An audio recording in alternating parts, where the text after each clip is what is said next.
सभी लोगों को जय माता दी। आइए जानते हैं क्यों मनाई जाती है विवाह पंचमी। विवाह पंचमी एक उत्सव के तौर पर मनाई जाती है क्योंकि ये दिन बहुत ही खास माना जाता है। इस दिन भगवान राम और माता सीता का विवाह हुआ था। इस उत्सव को नेपाल में बहुत ही धूमधाम से मनाया जाता है क्योंकि सीता मैया राजा जनक जी की पुत्री हैं, जो कि मिथिला नरेश थे और मिथिला नेपाल का ही हिस्सा है। यह उत्सव एक परंपरागत रूप में मनाया जाता है, यानी परंपरा के अनुसार एक त्योहार के रूप में मनाया जाता है। पौराणिक युग का सबसे अनूठा स्वयंवर मार्गशीर्ष माह की शुक्ल पंचमी के दिन हुआ था। यह बहुत बड़ा स्वयंवर था। इसका वर्णन पुराणों में मिलता है। भगवान राम विष्णु के और माता सीता लक्ष्मी जी का ही स्वरूप हैं, जिन्होंने पृथ्वी लोक पर जन्म लिया था। भगवान राम ने राजा दशरथ के घर पे और माता सीता ने राजा जनक जी के यहाँ पर पुत्री रूप में जन्म लिया। वैसे तो पुराणों के अनुसार माता सीता का जन्म धरती से हुआ बताया जाता है। जब राजा जनक जी हल जोत रहे थे तब उन्हें एक नन्ही सी बच्ची मिली, जिसे उन्होंने सीता नाम दिया। यह सीता मैया जनक जी की पुत्री के नाम से विख्यात हुई। माता सीता ने एक बार मंदिर में रखे हुए शिव धनुष को उठा लिया था, जिसे भगवान परशुराम के अलावा किसी में उठाने की सामर्थ्य नहीं थी।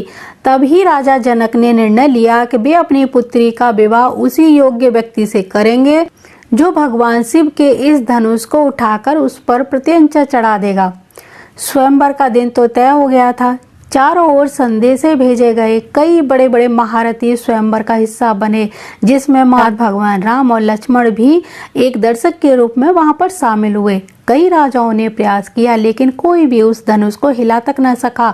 प्रत्यंचा चढ़ाना तो दूर की बात रही। इस प्रदर्शन से दुखी होकर राजा जनक ने करुण शब्दों में कहा कि क्या कोई राजा मेरी पुत्री के योग्य नहीं है।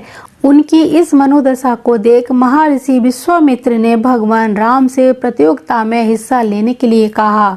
गुरु की आज्ञा का पालन करते हुए भगवान राम ने शिव धनुष को उठाया और उस पर प्रत्यंचा चढ़ाने लगे, लेकिन वह धनुष टूट गया और इस प्रकार स्वयंवर को उन्होंने जीत लिया और माता सीता से उनका विवाह हो गया।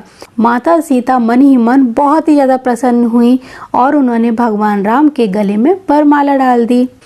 इस विवाह से धरती, पाताल एवं स्वर्ग लोक में खुशियों की लहर दौड़ पड़ी। कहते हैं कि आसमान से फूलों की बौछार भी की गई। पूरा ब्रह्मांड गूंज उठा, चारों तरफ शंखनाद होने लगे। तो इस प्रकार से संपन्न हुआ भगवान राम और माता सीता का विवाह। विवाह पंचमी के दिन जो भी इस कथा को पढ़ता और सुनता है, उसके जीवन में कभी कोई विघ्न बाधा नहीं आती है। जिस प्रकार से हम भगवान विष्णु, माता लक्ष्मी जी का पूजन करते हैं, उसी तरह से आप भगवान राम और माता सीता का पूजन करें।